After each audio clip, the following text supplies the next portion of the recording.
Everybody thinks the Mafia was controlled by violence, guns, fear, loyalty, oaths.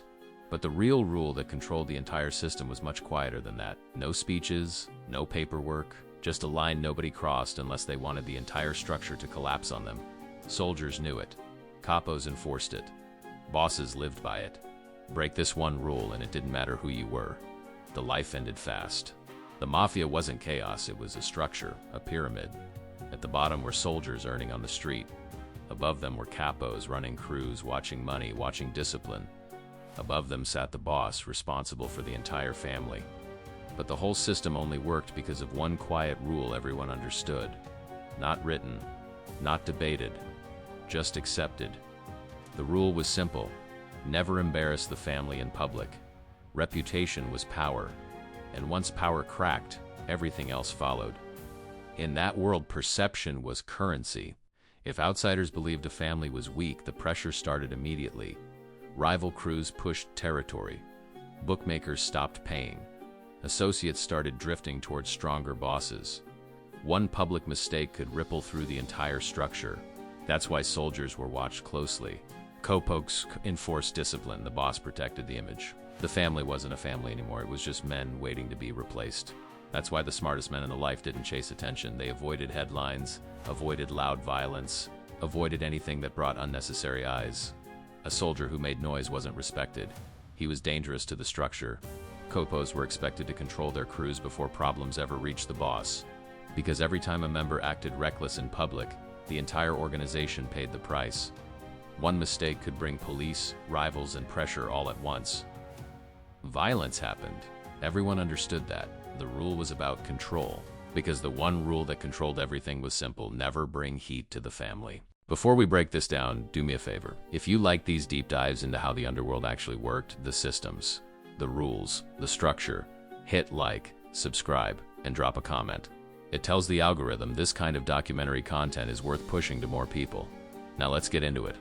Because to understand the Mafia, you have to understand why that rule existed in the first place.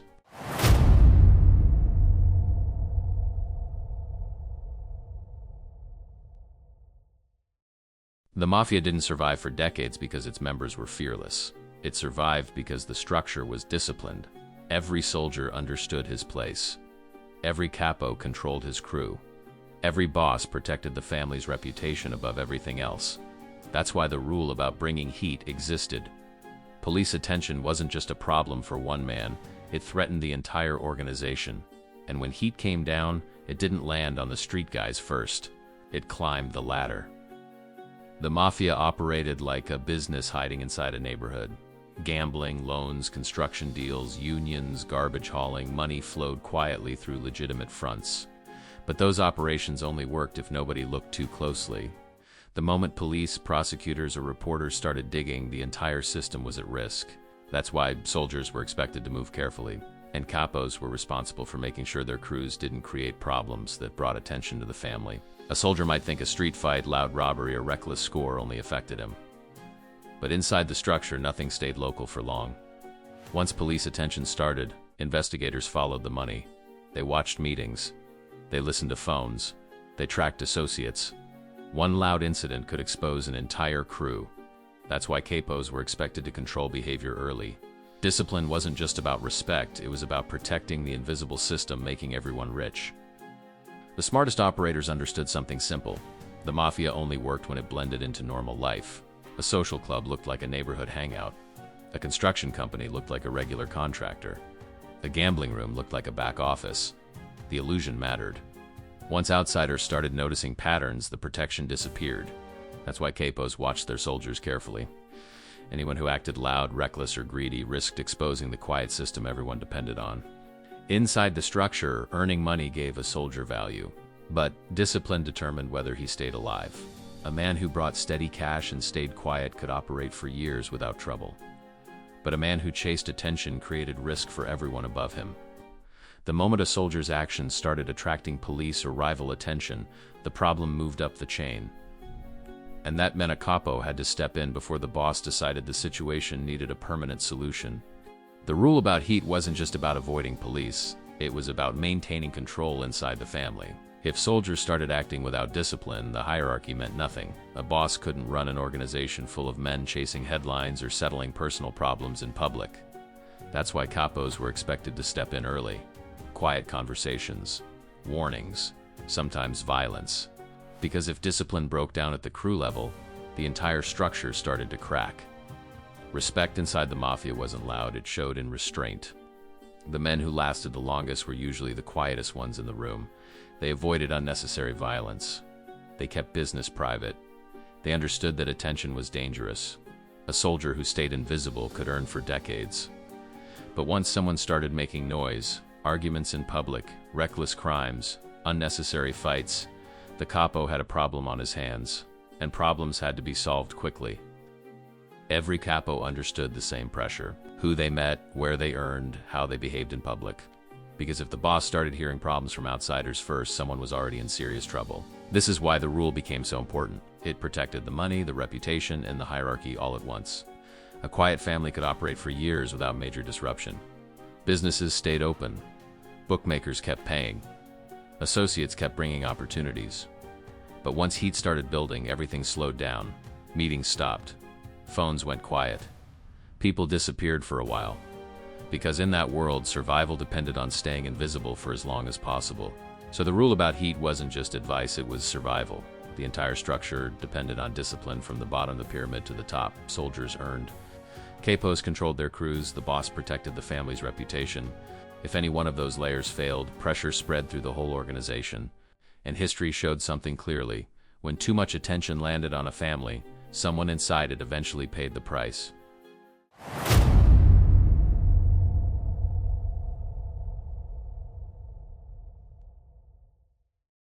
Rules inside the Mafia weren't enforced with written warnings or official punishments. Enforcement was personal. When a soldier started bringing attention to himself, the first response usually came from his capo: a quiet conversation, a reminder about discipline, sometimes a direct order to slow down. The message was simple: fix the problem before it reaches the boss. Because once the boss heard about it, the situation was no longer a warning, it was a decision. If the warnings didn't work, the pressure increased.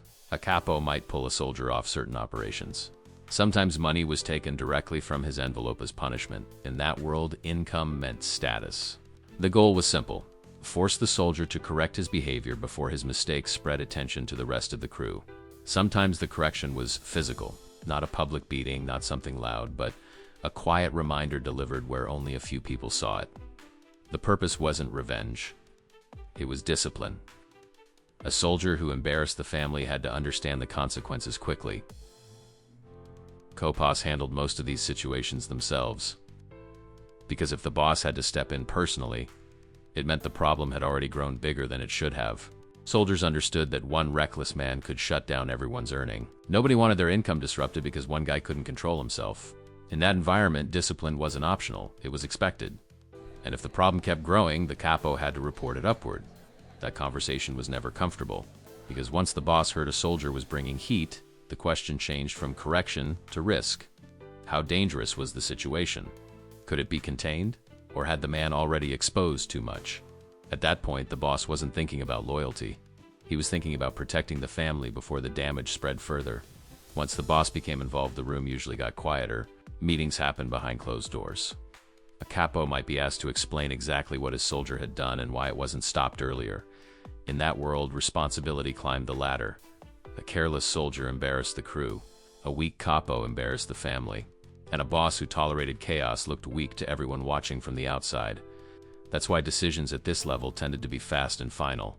Sometimes the solution was simple distance. A soldier might be told to disappear for a while, no meetings, no operations, stay quiet until attention fades. It was a temporary exile meant to cool things down, but even that carried a message.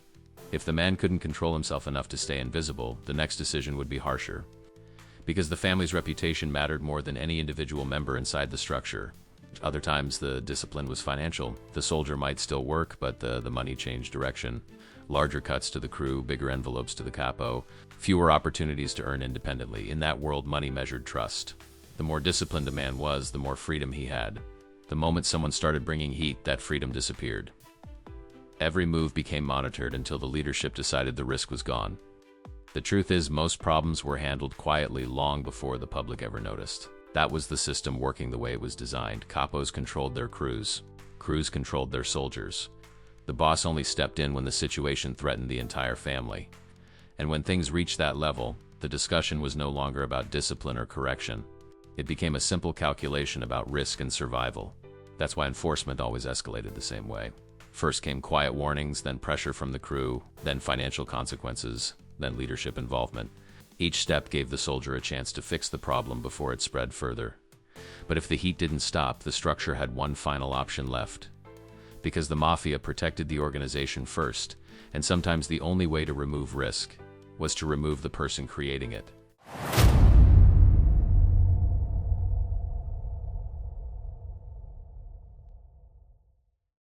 When someone ignored the rule completely, the consequences moved fast. The Mafia couldn't afford members who attracted constant attention. Police investigations didn't stay small for long. They spread. Surveillance expanded. Phones were tapped. Associates were questioned. One careless man could expose years of quiet operations. That's why once a soldier proved he couldn't control himself, leadership stopped asking how to fix the problem and started deciding how to eliminate it. At that point, the conversation changed completely. The question wasn't loyalty anymore. It wasn't how much money the soldier earned or how long he had been around. The only thing that mattered was risk. Was the attention he created going to spread to the rest of the family? If the answer looked dangerous, the leadership had one responsibility left: protect the organization before the damage reached the boss. And that meant the soldier's future was suddenly very short. These decisions rarely happened in public. They were discussed quietly between the boss, trusted advisors, and sometimes the capo responsible for the soldier.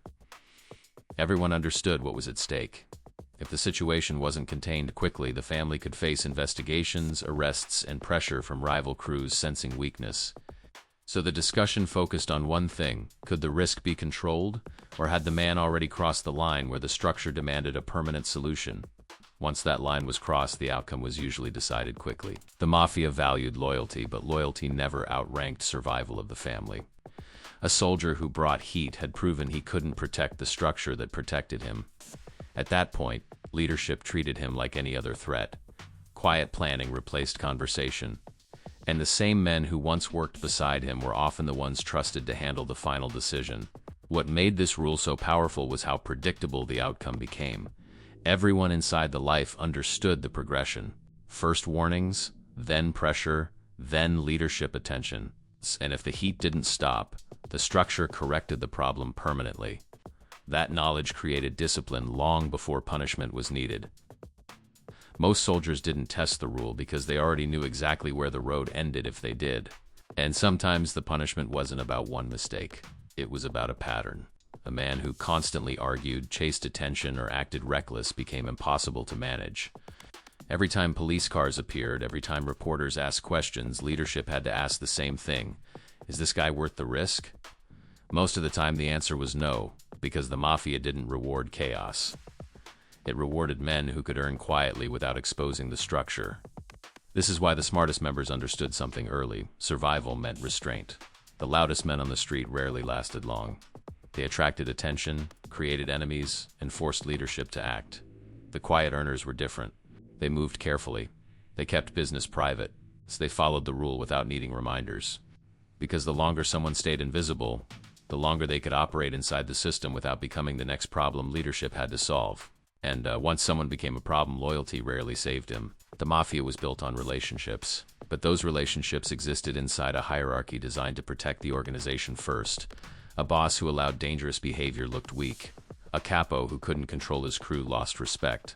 So when the rule was broken too many times, the leadership made an example. Not for revenge, but to remind everyone watching that discipline still mattered. After decisions like that, the message spread quietly through the crews. Nobody needed a speech explaining what happened. The absence itself was the warning. Soldiers understood the signal immediately. The rule wasn't theory, it was reality. If you earned quietly, you could last a long time. But if you brought heat to the family, the structure corrected the mistake quickly.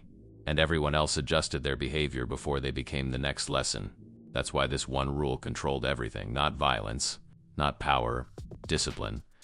The Mafia survived for decades because most of its members understood the cost of breaking it. Stay quiet, earn money, protect the family's reputation. If you followed that path, you could operate for years without trouble. But the moment someone brought heat to the organization, the structure responded the same way every time. Fast, quiet, and permanent.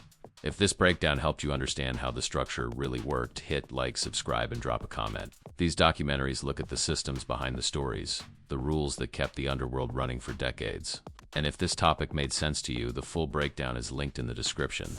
Read it when you're ready.